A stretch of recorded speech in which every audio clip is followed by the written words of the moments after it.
बिस्मिल्लाहिर्रहमानिर्रहीम, अस्सलाम वालेकुम। आज की जो वीडियो बनाने जा रही हूँ ना, वो मैं अपनी एक लीग और she is one of my best friends, तो उसके कहने पे एक चीज़ करने जा रही हूँ, क्योंकि मैंने ऑलरेडी कुछ मंथ्स पहले मैंने डार्क साइकोलॉजी पे एक वीडियो जो है वो मैंने पब्लिश की थी, और वो वीडियो जो है वो काफ़ी ज़्यादा लोगों को मेरे इदारे में काफ़ी ज़्यादा हेल्पफुल रही थी, क्योंकि it's a categorisation of the people कि आपके सराउंडिंग में जो लोग हैं, सबसे पहली बात ये है कि हम लोग डायरेक्टली डीलिंग्स पे आते हैं कि हमें, जैसे कि हमारे स्कूल कॉलेजेस में एक साइकोलॉजिस्ट मौजूद होते हैं, तो वो लोग डायरेक्टली डीलिंग्स पे आते हैं। उससे पहले जो है ना वो उसको जानना ज़रूरी है कि पर्सनालिटी क्या है, कि वो इंसान जो है उसका पर्सनालिटी डिसऑर्डर क्या है और वो क्यों ऐसा कर रहा है। We are not going with all these things, तो इसी वजह से हमारे इदारों में, हमारे इंस्टीट्यूशंस में वो मसाइल सॉल्व नहीं हो रहे हैं।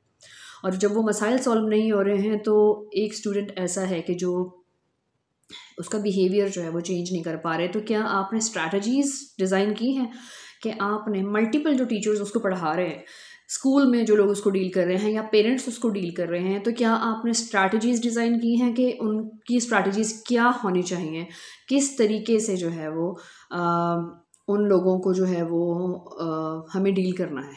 सबसे पहली चीज़ क्या होती है? डायग्नोसिस। डायग्नोस करने के लिए सबसे पहले आपको वो जो उस पर्सन के बारे में इंफॉर्मेशन है वो कलेक्ट करनी है, और उसके लिए आपको साइकोलॉजी को पढ़ना है। Not only the positive psychology, you need to understand the dark psychology. Dark psychology एक ऐसी खौफनाक साइकोलॉजी है, ऐसी हॉरिबल साइकोलॉजी है, जिसकी वजह से जो है वो सोसाइटी के अंदर बहुत ज़्यादा पॉइजन फैल रहा है बिहेवियर्स में। और उस साइकोलॉजी की वजह से होता क्या है कि बहुत सारे और लोग जो हैं वो उससे डिप्रेशन का शिकार हो रहे हैं, क्योंकि वो अंडरस्टैंड नहीं करते कि ये पर्सन किस टाइप का है। तो इसके बारे में आज हम बात करेंगे। फर्स्ट जो चीज़ है उसके साइंस क्या होते हैं, आप कैसे इसके लिए टर्म यूज़ करते हैं, नार्सिसिस्टिक पर्सनालिटी। तो नार्सिसिस्टिक पर्सनालिटीज़ जो होती हैं वो, उनका सबसे पहला जो है ना वो, they are just like find their prey, मतलब अपने शिकार को तलाश करते हैं। और उनकी जो सेल्फ सेटिस्फेक्शन है ना वो नेगेटिव चीज़ों में होती है। नेगेटिव चीज़ों में कैसे होती है, मैं कुछ साइंस बताती हूँ आपको कि जिससे आप अपने सराउंडिंग के लोगों को जज कर सकते हैं। Not in a one day, आप उनके साथ टाइम स्पेंड करेंगे, then you will find out कि ये पर्सन इस तरह से है, ठीक है। और उसमें डार्क साइकोलॉजी सबसे पहली चीज़ ये होती है, ऐसी जो पर्सनालिटीज़ हैं जो मतलब सोसाइटी में जो इंतशार फैला रही हैं और इसके अलावा जो है वो मेंटल पीस को ख़राब करते हैं। तो इनमें सबसे पहली एक चीज़ होती है कि वो हमेशा टैलेंटेड लोगों को हंट करते हैं, ऐसे लोगों को जो कुछ पॉजिटिव करना चाहते हैं सोसाइटी में, और वो कुछ पॉजिटिव कर रहे हैं। आप अपनी क्लास में भी ऐसे बच्चे देखेंगे कि जो स्टूडेंट्स बहुत अच्छा कुछ करना चाहते हैं ना, तो कुछ ऐसे स्टूडेंट्स होंगे कि जो किसी ना किसी तरह से उनको पिंच करेंगे और उनकी उस पोटेंशियल को इतना डाउन कर देंगे कि उसके बाद वो सोचेगा भी नहीं कि वो ये काम करे। और जब आप यकीन करें, जब आप एनालाइज़ करेंगे ना, इन मेरी वीडियो को देखें और मेरी बातों को समझ के आप अगर करना शुरू करेंगे ना, तो आप देखेंगे कि आपको मेजॉरिटी ऐसी ही मिलेगी। और उसके बाद क्या चीज़ होती है कि ये लोग हमेशा जो है वो ख़ुद को राइट कहते हैं, हमेशा। वो कभी भी अपनी गलती को तस्लीम नहीं करते, दे नेवर से सॉरी।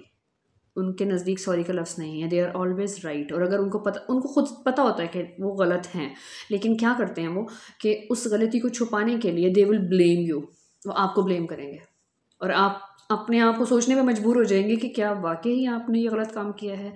और इट्स रियली टेरिबल सिचुएशन है। सेकेंडली क्या होगा कि अपने मूड पे उनके डिपेंड करता है कि उन्होंने किससे बात करनी है और किससे नहीं करनी। उसके बाद क्या चीज़ होती है, उनकी सेल्फ सेटिस्फेक्शन किसी की डिस्ट्रक्शन के साथ है। अगर वो किसी चीज़ को ख़राब होता हुआ देखेंगे ना, तो वो पार्टिसिपेट सबसे पहले करेंगे उसमें, और आपको ऐसा फील होगा कि ये पर्सन सिर्फ आपके साथ इस टाइम पे बेहद फेयर जो एक इंसान है वो यही है, राइट। और उसके बाद क्या होगा, आफ्टर दैट वो आपको स्पॉइल कर रहे होंगे हर जगह पर, और मीन्स कि वो ख़ुद के साथ भी सिंसियर नहीं होते। तो इस तरह की सोसाइटी में जो है ना वो बहुत सारे लोग ऐसे सोसाइटी में आ रहे हैं। तो मैं स्पेशली इस वजह से कहती हूँ कि हमें अपने स्टूडेंट्स के अंदर से ऐसे लोग फाइंड आउट करने हैं, और तभी हमारे प्रॉब्लम्स कम हो सकते हैं। और ये प्रॉब्लम्स जो है ना वो इस वजह से भी हैं कि हम जो है वो डायग्नोस नहीं कर पा रहे हैं। हम डायरेक्ट ट्रीटमेंट पे आ जाते हैं और हम सारे को एक तरह का ट्रीटमेंट दे रहे हैं, जी इसको प्यार से समझा लें, इसको जो है वो आप गुस्से से समझा लें, इसको आप जो है एक वार्निंग लेटर दे दें या इसके पेरेंट्स को कॉल कर लें, पेरेंट्स स्कूल भेज रहे हैं ना, इस वजह से भेज रहे हैं कि वो एक अच्छा इंसान बने। तो अच्छे इंसान बनाने के लिए सिर्फ किताबें नहीं पढ़ाई जाती, उनमें ये होता है कि आपने उसकी पर्सनालिटी को जज करना है कि क्या वो एक नार्सिसिस्टिक पर्सनालिटी तो नहीं है। साइकोलॉजी उसकी देखें, आप चेक करें। इंसान एक ऐसी मतलब एक ऐसी मखलूक है कि जिसको साइकोलॉजी का सब्जेक्ट एटलीस्ट नहीं पढ़ना पड़ता, क्योंकि हम बिहेवियर्स के उस दौर से गुजरते हैं कि जब हमें पता होता है कि ये जिस इंसान के साथ हम हैं या रह रहे हैं या हम जिस फील्ड में हैं वहाँ जिन लोगों के साथ हमारा वास्ता पड़ रहा है, हमारा वास्ता पड़ा है, तो हमें बहुत बेहतरीन तरीके से पता होता है कि दैट किस टाइप के लोग हैं ये, और ये आपके साथ क्या करने वाला है। कुछ लोग तो एडवांस में बोल देते हैं कि ये इसको मैंने अच्छा किया तो ये मेरे से बुरा करेगा, ठीक है।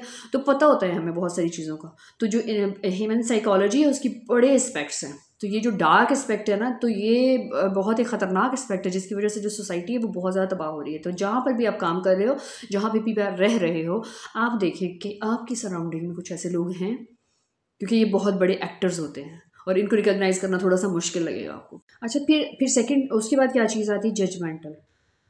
दूसरों के बारे में, अपने बारे में नहीं।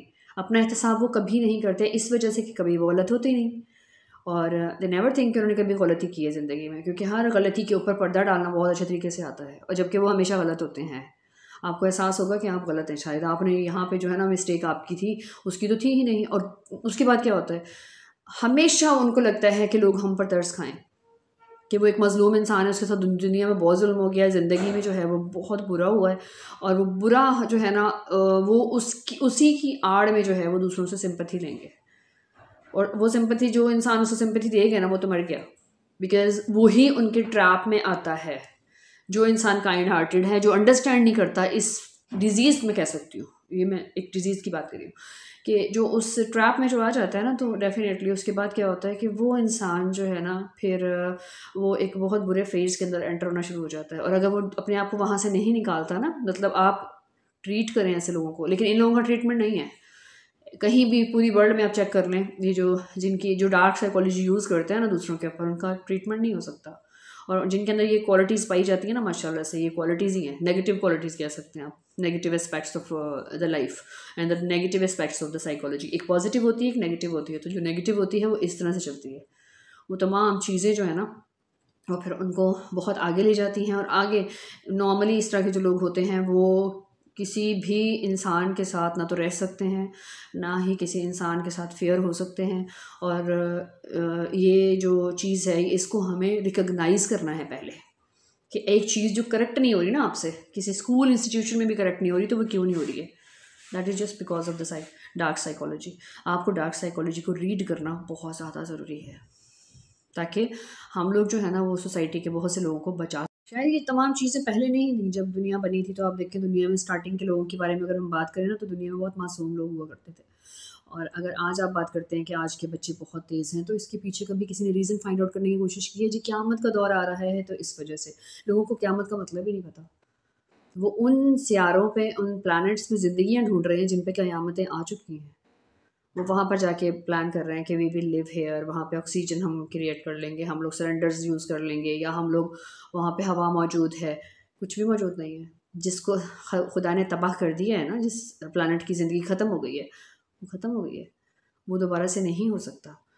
तो ये जो आज के दौर के बच्चे हैं, ये अगर बहुत तेज़ हैं, बहुत ही एक्टिव हैं, तो उनके बारे में मेरे पास एक बहुत ही सॉलिड किस्म के प्रूफ्स हैं। बहुत सॉलिड ऐसी चीज़ें मौजूद हैं जिनके ऊपर शायद मैं अभी तो बात नहीं करूँगी, but I will definitely talk about. जब आपको मेरी बातें समझ आना शुरू हो जाएंगी तो I will talk about all this aspects, कि आज का जो बच्चा है वो इतना ज़्यादा फास्ट क्यों है और आप उसका मुकाबला क्यों नहीं कर पा रहे। तो this is the most important aspect to know, कि आपको जानना है कि वो ऐसा क्यों है, क्योंकि उसके अंदर जो सोल्स हैं वो कहाँ से आई हैं, और उन्हीं सोल्स की वजह से जो है ना वो आज का बच्चा, आप उसका मुकाबला नहीं कर पा रहे हैं। क्योंकि आप एक स्टेप पीछे ले जाएं अपने आप को, या आप 10 स्टेप्स पीछे ले जाएं, तो you will find your self somewhere else. और अगर आप पीछे के दौर में चले जाएंगे तो आप इंसान देखेंगे, वो इंसान भी बड़े मासूम हुआ करते थे और उनको किसी भी चीज़ का पता नहीं। तभी तो वो लोग गारों में रहा करते थे, क्योंकि वो मासूम थे। और आज का इंसान जो है वो ज़िंदगी के हर उस फेज़ से गुज़र चुका है, ऑलरेडी गुज़र चुका है। क्योंकि ये रूहें जो है ना, ये बड़ी ट्रांसफॉर्मेशन के बाद यहाँ तक पहुँची हैं, बहुत सफ़र तय करके। क्योंकि रूह नहीं मरती है और हम सिर्फ अंडरस्टैंड नहीं करते हैं। और उस अंडरस्टैंडिंग के लिए ना आपको स्पिरिचुअल अवेकनेस की ज़रूरत है। उसके बाद आपको समझ आना शुरू हो जाएंगी तमाम बातें, automatically you will know about all those aspects. तो इसलिए मेरी इस वीडियो का पर्पस ये था कि आप अपने जैसे कि मेरे जो चैनल पे लोग ज़्यादातर वो लोग हैं जो फ़ज़ाइया से मतलब लिंक करते हैं, मल्टीपल बेसिस के लोग, मल्टीपल स्कूल कॉलेजेस के जो लोग हैं, तो उनके मेरी डीलिंग भी उन लोगों के साथ ही होती है, बिकॉज एक एजुकेटेड जो है मेरा सर्कल है, तो एजुकेटेड लोगों का सर्कल। तो लेकिन इन्हीं के अंदर सबसे ज़्यादा प्रॉब्लम्स पाए जाते हैं। तो सबसे पहले मैं जितने भी लोग ऐसे स्टूडेंट्स को डील करते हैं और जो इनको रीड किए बगैर इनको डील करते हैं, तो मैं सिंपल सी एक बात कहूँगी कि पहले उनको जानिए कि उनकी कैटेगरी क्या है। क्योंकि ये जो डार्क साइकोलॉजी है या फिर ये नार्सिसिस्टिक पर्सनालिटीज़ हैं, इनकी बहुत सारी कैटेगरीज़ हैं जिनको मैं कभी किसी प्रेजेंटेशन में इंशाल्लाह ताला आई विल एक्सप्लेन, या फिर मैं एक एक करके भी आपको बयान कर दूँगी कि किस टाइप के होते हैं। कुछ एक्सट्रीम लेवल के हैं, कुछ नॉर्मल मॉडरेट बिहेवियर के साथ हैं, और कुछ जो हैं वो अभी आप कह लो कि इनिशियल पे हैं। तो हमारे पास जो भी लोग मौजूद हैं वो इनिशियल स्टेज पर हैं। इनिशियल स्टेज से हम इनको क्योर कर सकते हैं, हम इनको अच्छे इंसान बना सकते हैं, ताकि आने वाले जो नस्लें हैं उनकी ज़िंदगियाँ बर्बाद ना हो। क्योंकि डेफिनेटली इंसान कहते हैं ना कि इंसान सोशल एनिमल है, तो सोशल एनिमल का किसी दूसरे के साथ कनेक्ट होना बहुत ज़रूरी है, और कनेक्शन पॉइजनस होगा तो डेफिनेटली एक सोसाइटी तबाह हो जाएगी। तो I will definitely make a presentation to show the characteristics and the kinds of the narcissistic personalities, कि ये पर्सनालिटीज़ ज़िंदगी को कैसे तबाह कर रही हैं और आपने इनके साथ कैसे डील करना है। पहली बात तो ये है कि अगर आपको लगता है कि आपके सराउंडिंग में ऐसे लोग हैं, तो just stay away from all this people, क्योंकि आप यकीन करें आपके टैलेंट को बर्बाद करेंगे, आपकी सोच को ख़राब करेंगे और आपकी ज़िंदगी को बर्बाद करेंगे। आप एक पेशेंट बनेंगे, आप डिप्रेसिव थॉट्स में चले जाएंगे। तो इससे बचने के लिए बेहतर ये है कि पहले रिकॉग्निशन होनी चाहिए, कैटेगराइजेशन होनी चाहिए, कौन सी कैटेगरी में फॉल कर रहे हैं, कितने लोग कर रहे हैं, और उसके बाद आप उसका लाया अमल तैयार करेंगे। Thank you so very much. I hope